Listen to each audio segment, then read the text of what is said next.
All right. Without much ado, I have the privilege to introduce to you our speaker for this particular section. He is a man well respected and internationally recognized. Ladies and gentlemen, this person that I'm talking about, he is a certified management professional. He has delivered more than 200 project management courses to more than 2,000 people. I'm talking about both locally and internationally. He's a man who have been in this industry for more than 25 years, especially in this particular field, the project management, risk management, contract management, and negotiation. He is an author of a book and an online course, Deeply Practice Project Management. I think at the end of this section, you need to grab a copy of that as well.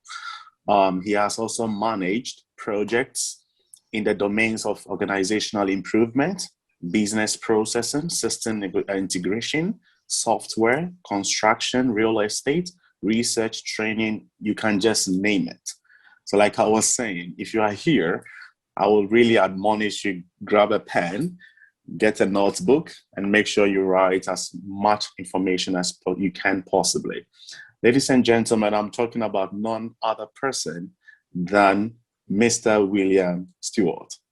Hello, sir. Welcome to this year's edition. Hello, welcome. Very pleased to be here. I'm blushing from your introduction. Thank you so much.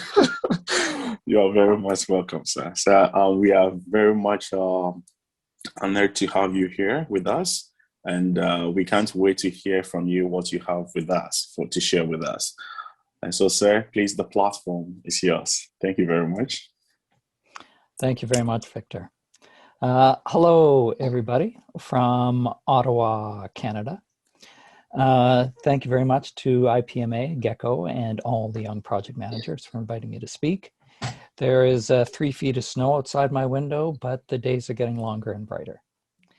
My name is Bill Stewart. I'm a management consultant, as Victor kind of let you know. And yes, I've done a lot of teaching, and I've published the book Deeply Practical Project Management, available on Amazon and, of course, on Udemy. I started managing projects in the mid-1990s when I joined an aerospace company and learned the best practices that work best, but most importantly, are the most efficient, because they've got to be efficient. The PM processes need to be able to give back a lot more than they take. So I learned an awful lot from folks that had a lot more experience than me.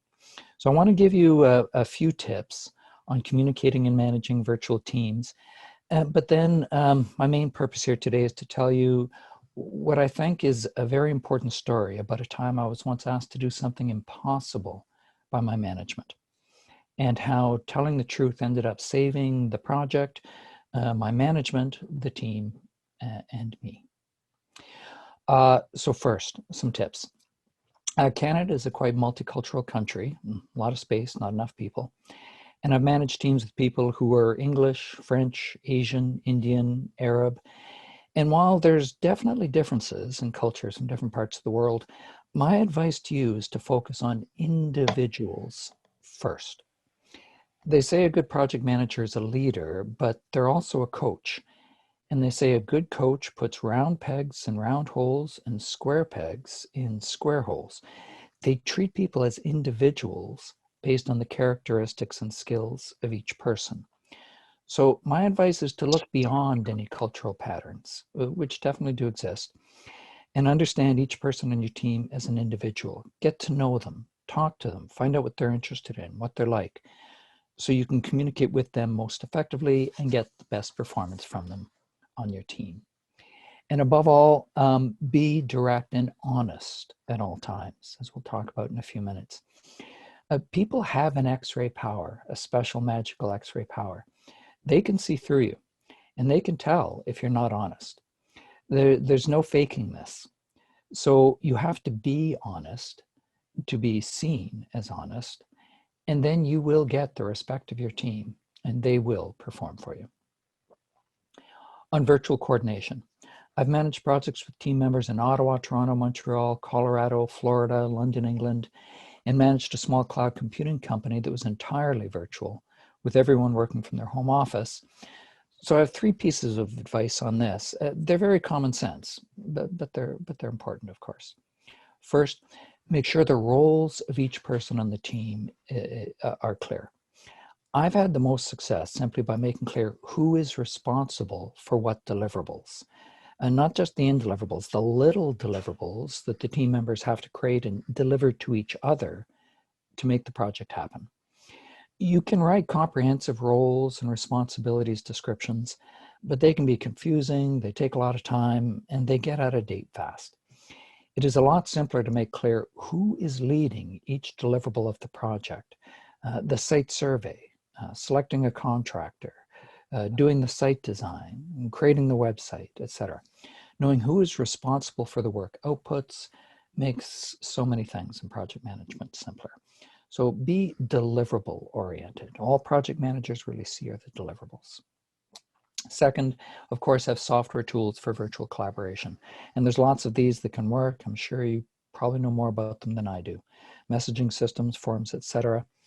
For whatever it's worth, when I was managing my virtual cloud computing company, I found two things particularly useful. Just simple messaging, open at all times, so you can message people instantly, and a shared wiki. That wiki became especially valuable because it was so easy. Edit, type, save. People would create a page on a topic, server configuration, for example, list steps, specifications, link supporting documents, and then others would update it whenever required. That shared wiki ended up becoming the knowledge center of our company. Why? Because it was so easy to use by anyone everywhere. That theme again, it's got to be easy and practical. All the PM processes, everything you do, it doesn't matter how theoretically useful it might be, it needs to be practically useful. Third, weekly coordination meetings. Depending on what you're doing, some teams hold daily 15-minute stand-up meetings. For example, if you're doing Scrum software development. But at the project level, you've got to get on a telecon or shared video conference with the leads of the project at the start of each week to maintain momentum. For decades, I've had a very good experience simply going over the project issue status list, reviewing the current issues, the problems that are not yet solved, who's doing what, are there any new issues we as a team need to discuss, just in a Microsoft Word table or a LibreOffice table. I usually don't go over formal scope, schedule, budget status weekly because I want to keep this meeting very light and fast. Any significant items will naturally come up if you're simply going over the issues list. I do the formal statusing in a monthly cycle. But the important point is never cancel your weekly meeting to get work done instead. Because it's the heartbeat of the project. It keeps it going.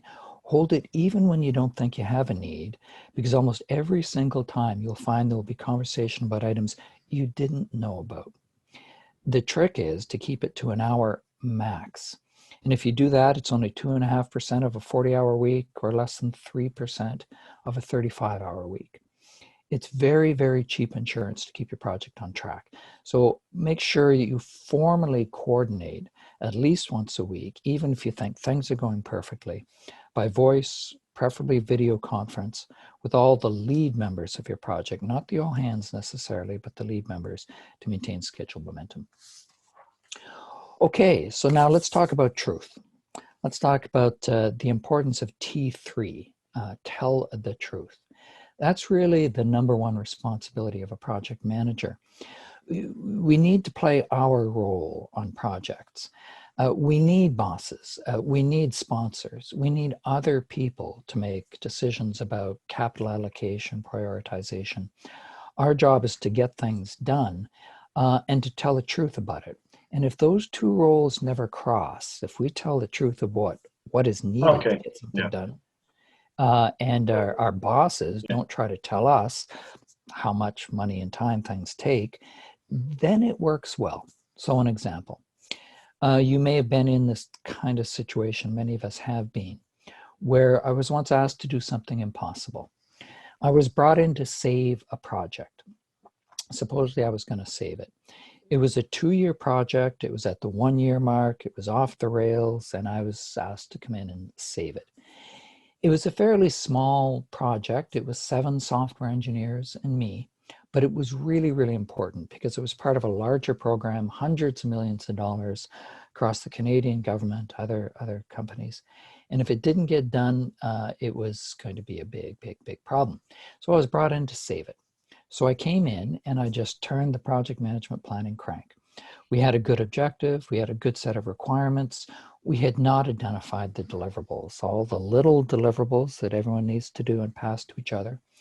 We'd not produced a network diagram or precedence diagram, flow charted those. Estimates were not good. We had not done a good schedule, cost roll up, or identified any risks and put a risk buffer aside. So I just turned the crank. Took us 2-3 days, and it didn't fit. It didn't fit. So I went back to my boss and I said, thanks, I appreciate your confidence in me, but it doesn't fit. It turns out there's more work here that can be done in a year with the budget and resources available. And then I asked the magic project manager question, the magic question. I didn't say, so do you accept a schedule slip? Do you have more money? Do you want me to cut scope? No. I asked, so I just need to know, what is most important to you? The scope, schedule, or budget? That's the question, right? What is most important to you? The scope, the schedule, or the budget? His job was to pick 2 of those. If they pick one, it's great, but usually they pick 2, and then you know what to do. Preserve those 2, let the other one go as little as possible. Madre, me cabrea, puta, me cabrea, yo ni siquiera quiero ir. Somebody's needs to mute the mic. I've been there, done that. Sometimes it's my cat. So I asked that magic question, and I got back an answer which was a little bit strange in this environment. I knew this guy, I liked him, I respected him, he was experienced, but he said something strange. He said to me, Bill, this is a very important project. It's part of a larger program, hundreds of millions of dollars. It's all got to get done. It's all got to get done on time. And there is no more money available. Please go figure it out. Well, that was strange. He must have been under a lot of pressure from the president because he knew better. He knew better. So what did I do? I went back to my desk and I sent him a polite putting on record email. You got to put these things in writing, but you need to make them polite. Between those 2, you're there. So I sent him a little email. I said, as discussed, I just feel it's my professional responsibility to let you know that there's more work here than can be done in a year with the resources and budget available. Please see the attached schedule paragraph. We will definitely try very hard, which was true, right? I wasn't going to sink this thing and then say, I told you so. That would have been crazy. If we could figure it out in a couple months, I would have been back saying, good news, amazing news. I didn't think that was very likely. Projects get worse a lot more often. They suddenly magically get better. So I knew the PM process. I trusted it. I'd used it before. Objective, requirements, deliverables, flowchart the deliverables, estimate them, figure out the schedule, cost roll up, risks. And it didn't fit. So I put it on writing. I said, very respectfully yours, Bill. Sent him a polite email, and then we started marching. At the end of the first month, I went to do my monthly heartbeat, my monthly review, which was me going and sitting across from his desk, showing him the updated schedule. And I didn't put it this way, but essentially I said, magic hasn't happened. We're on track. The schedule I gave you, it's not going to fit. So I'd ask him, I just need to know. I'm just the PM. At this point in the project, what is most important to you? The scope, the schedule, or the budget? And month after month, he kept saying the same thing. Bill, tremendously important, hundreds of millions of dollars. It's all got to get done. No more money. Get creative, please. Go figure it out. Whatever. I wasn't doing anything on this project. I was doing other things as well. I was meeting weekly, trying to get people faster computers, just trying to be supportive, motivate folks. But I was sleeping like a baby because I was telling the truth. I was on firm ground. If I had been saying, okay, yeah, we can get it done in a year, I would not have been sleeping well, not well at all, because I would have known the crash was coming. But I was telling the truth. So this went on month after month till month 6. And then finally, his answer changed. I'm not sure exactly what happened. I think from the very first day, he'd been going to the president, said, Bill says it doesn't fit. And by month 6, he'd been saying, I think Bill's telling me the truth at this point, because he's not changing his answer, because he changed his answer to me. He said, okay, Bill, hundreds of $1 million, important program. It's all got to get done. It's all got to get done on time. Let me know how much more money it would take to do that. All right. So he finally gave me a functional answer. Now, of course, he should have given me that answer on day 1. It was getting a little late at this point, but at least he gave me an answer. He picked 2 of the triple constraint. He picked scope and schedule. So I went back to the team and I said, folks, the wallet's open. Is there any way for us to even do it at this point with 6 months to go? So we sat down and looked at it. And the first conclusion was adding more people would not have worked. We would have had to train them up. That would have just slowed us down. So that was off the table. Computers were already as fast as they could be. There's no other tools we could throw at this. So we figured out a way to do it. How? Well, 4 of these software engineers were specialty contractors from Sweden. It's a long, complicated story, but they were specialty contractors from Sweden, very, very expensive. And their contract said they were making almost $1,000 a day, or at least their company was. Not sure how much they were making, but the contract was almost $1,000 a day, Canadian, but still. And from 40 hours to 50 hours, it was time and a half, 50% more, and over 50 hours, it was double time, double the pay. That's what the contract said. That's what we'd signed at the beginning. And they said, Bill, you haven't let us work an hour of overtime. You said, oh, well, there's no more budget. If you let us work a little more, maybe we can do it. So I turned to the 3 local folks, the other 3 that were local, and I said, are you willing to do an overtime push for 6 months? They said, yeah, well, we'll get paid for it. Not as much as them, but yeah, we'll get paid for it. Yeah, okay. So we sat down and we replanned it, and we came up with a plan that just fit. So I went back to my boss and I said, okay, we think we've got a way to do this. It's going to be tough. It's going to be tight, but we think we can do it.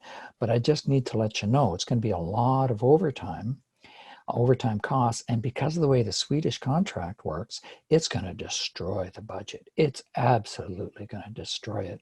Are you sure? And he said, it's all got to get done on time. Go get it done. So I'm back to the team and I said, let's do it.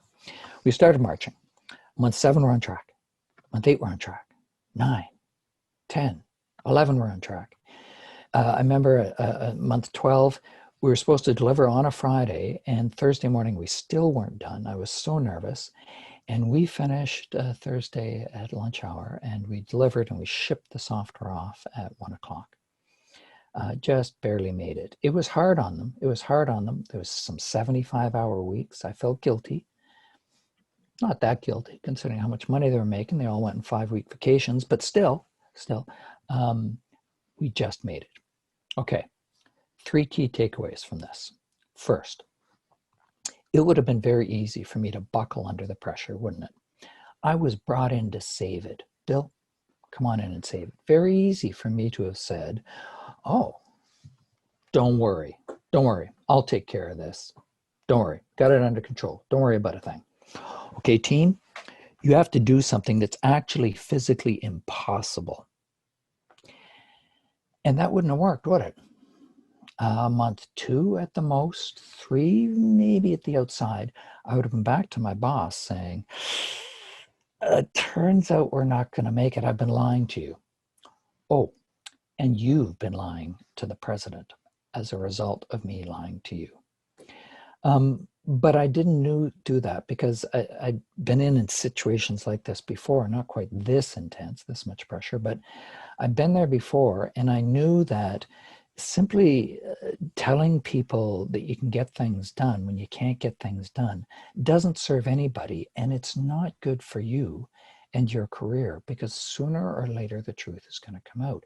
I trusted the project management process and I told the truth from day one.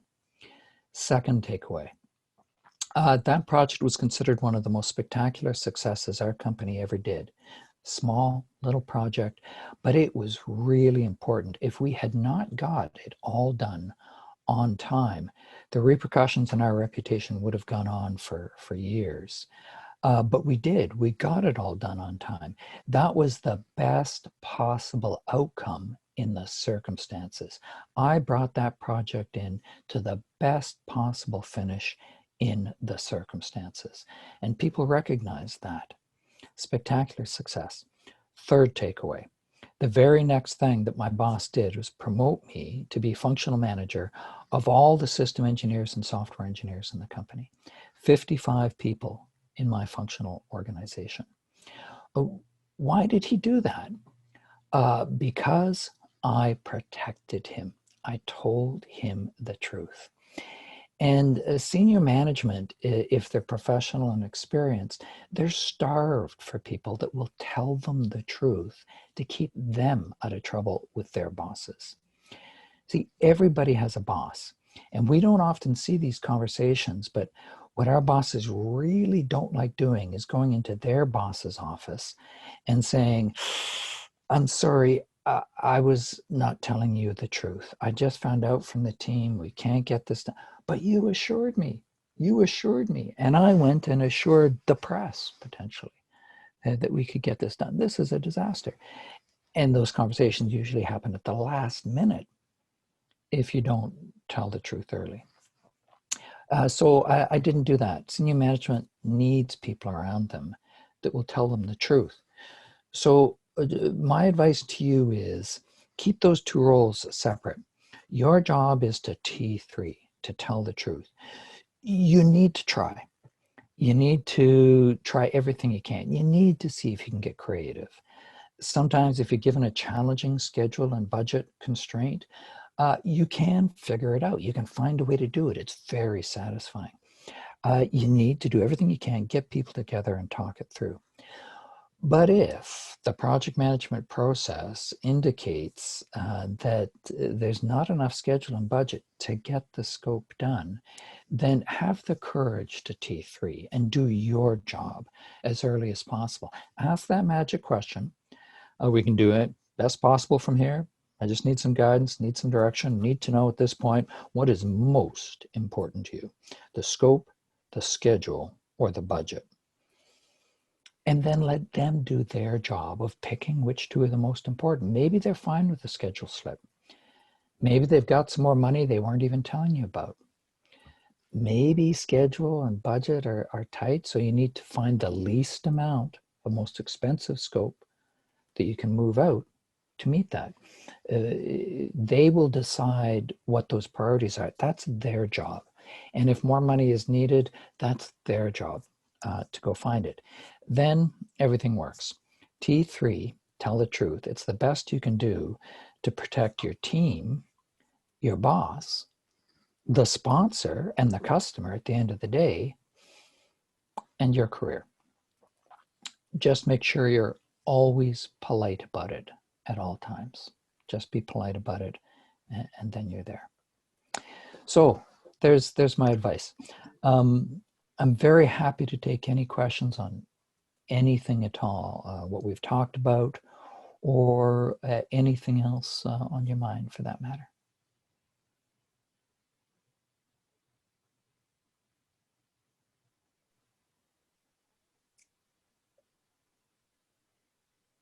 And I have a question.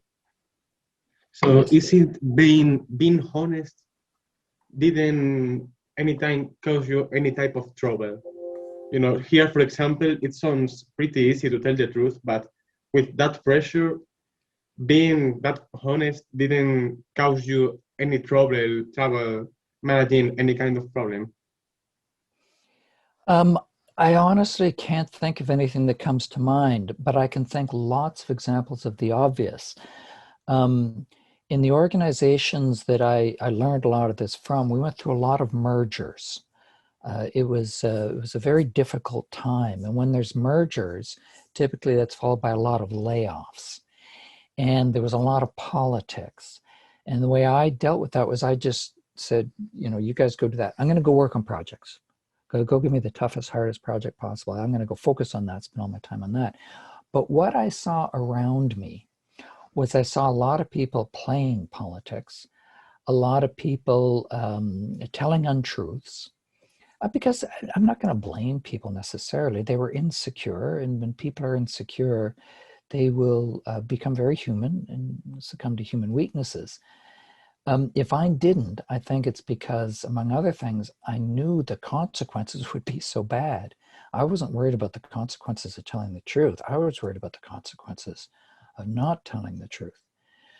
So I mean, I've had people tell me they didn't want to hear the truth, but if you stay polite, I hate to sound so Canadian, but I think it's very helpful, then I think you're okay. I've had people say to me stuff like, listen, I don't think you understand. It's absolutely essential. You're not being responsive and helpful to me at all.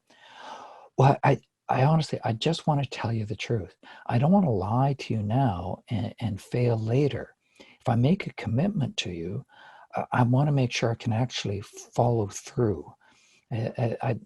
So you say things like that, and you be as sensitive as possible if you're getting pressure on the other side. That person on the other side is a human being under a lot of pressures. And as I've already said several times, that pressure can squeeze out dysfunctional behavior. Whenever you can, have sympathy for those people on the other side. So I honestly can't think of any situation where telling the truth has got me into trouble. I mean, I've seen many spectacular examples where people tried to keep themselves out of trouble by claiming they could get things done. And when it blew up, it was not good for their career. So try to get it done. Get creative. Get people together in a room. Sometimes you can find a way, but then go tell the truth. One other thing, if you're having a difficult conversation with anyone, the saying is you have to bring a non-speaking third party into the room with you. Piece of paper. You got to bring a non-speaking third party piece of paper into the room with you. It almost doesn't matter what's on it. It depends on the case. It could be a schedule showing it doesn't fit. It could be a pro-con matrix. Here's the options, pro, cons. Look at these cons.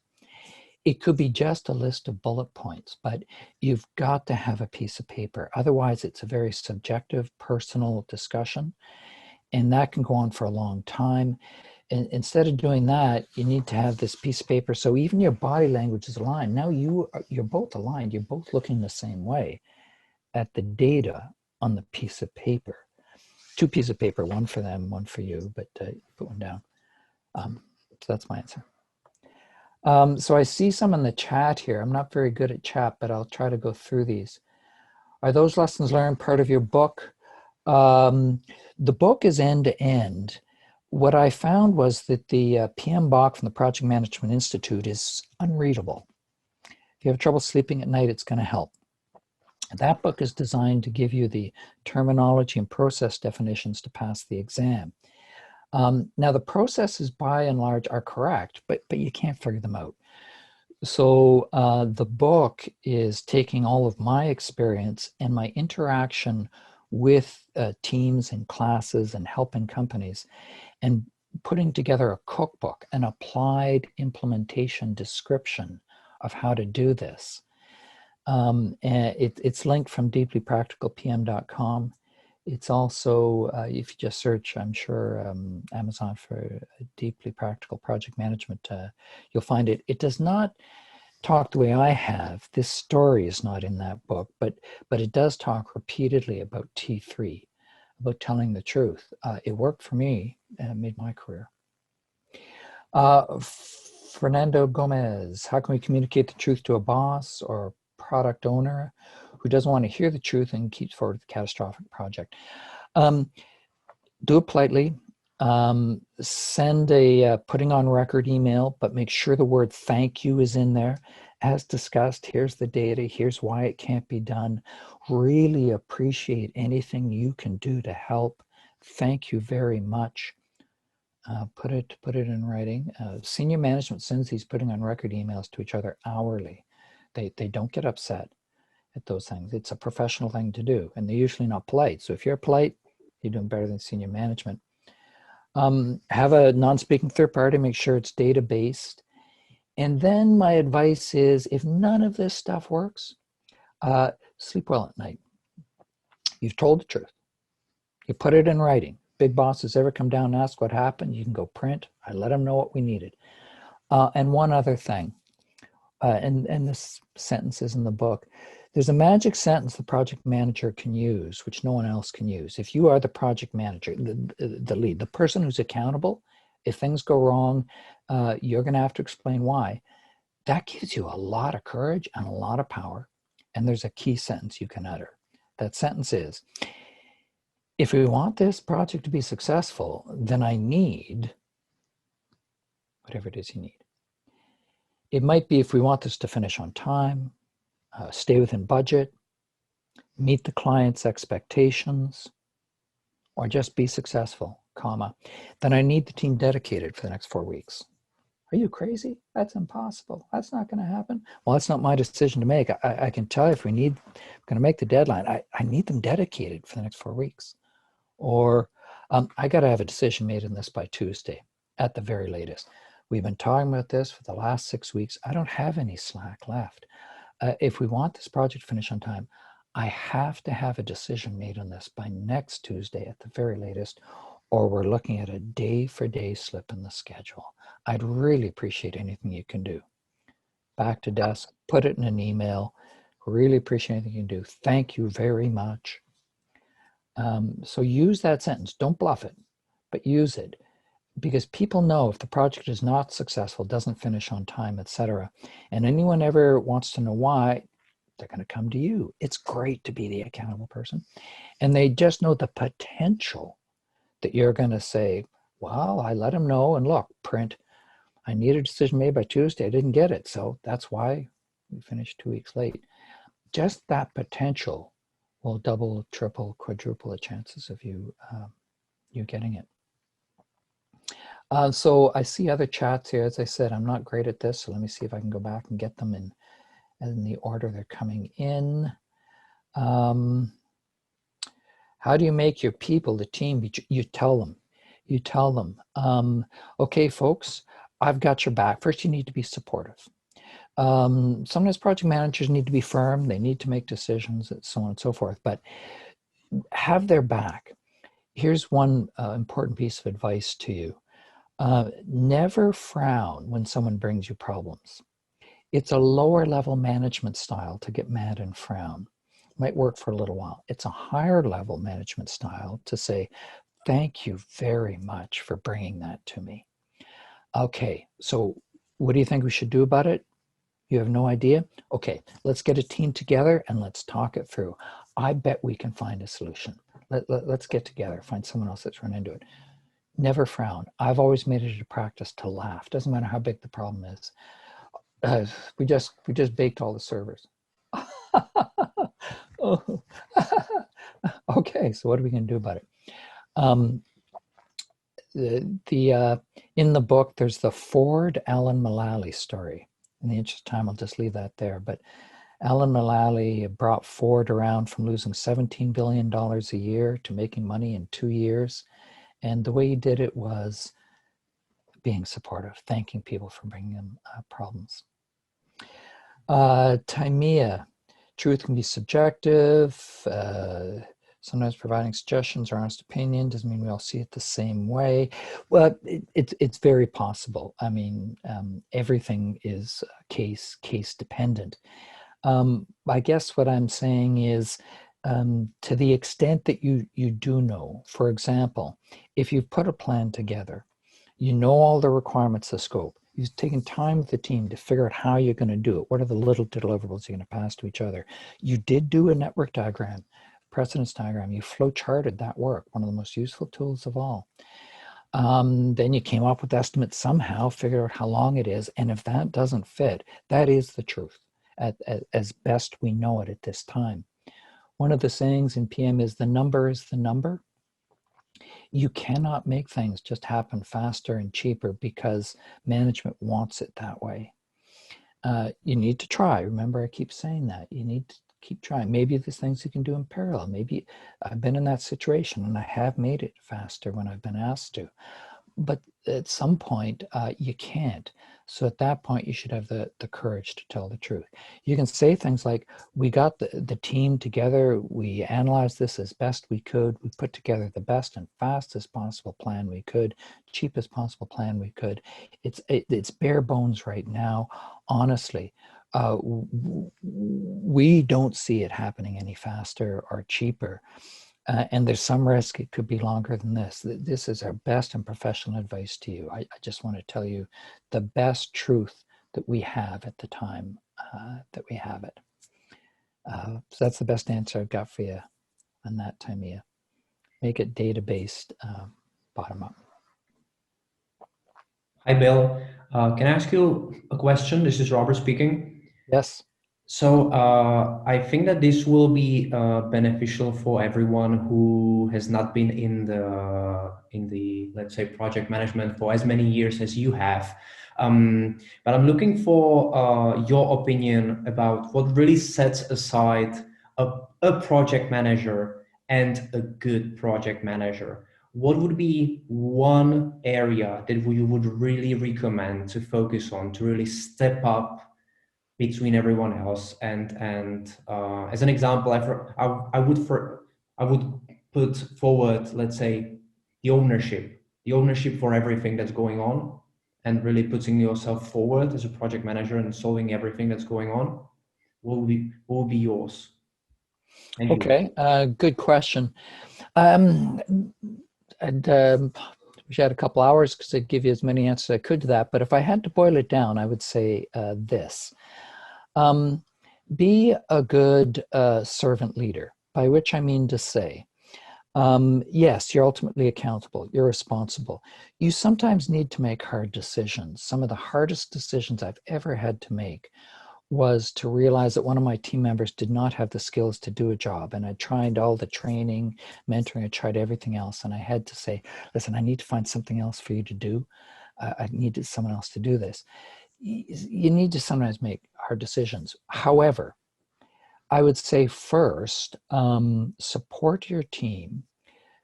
Delegate, be tolerant of errors. People are going to make mistakes. That's how you and I learned. How did you and I learn?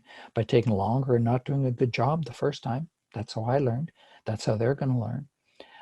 Provide some mentoring, but then leave them alone. Talk to them at least once a week.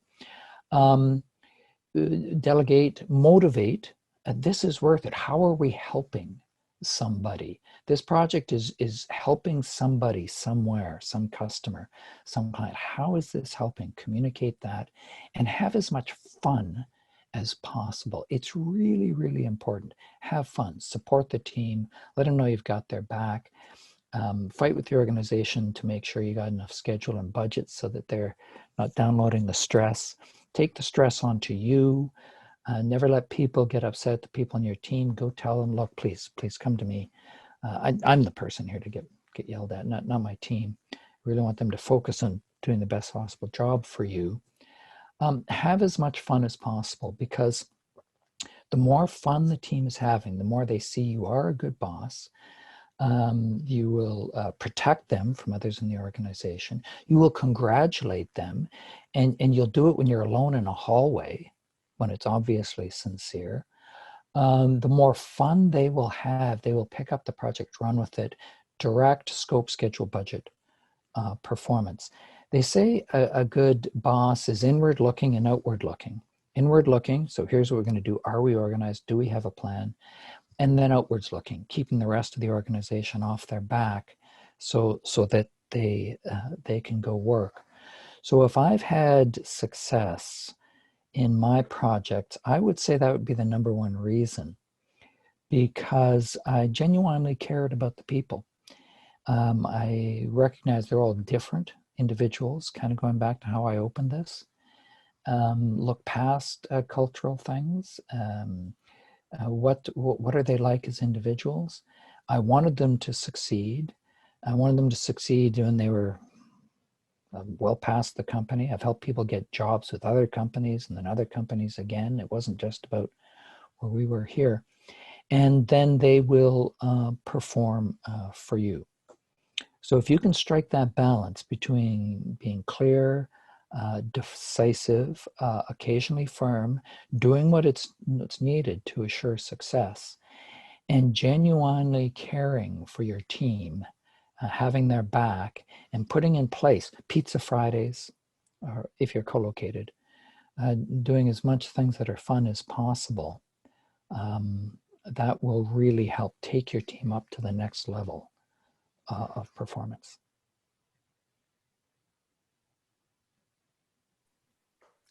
Wow, thank you very much, sir. That was really amazing.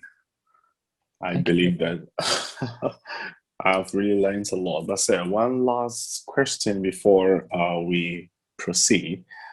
You've given us a lot of information, a lot of insights, but I want to ask you, personally speaking, what would you say is your ultimate secret that have made you successful, especially in this field of work as a project manager?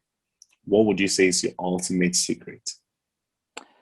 I would say fun and truth. Fun and truth. Fun and truth. We're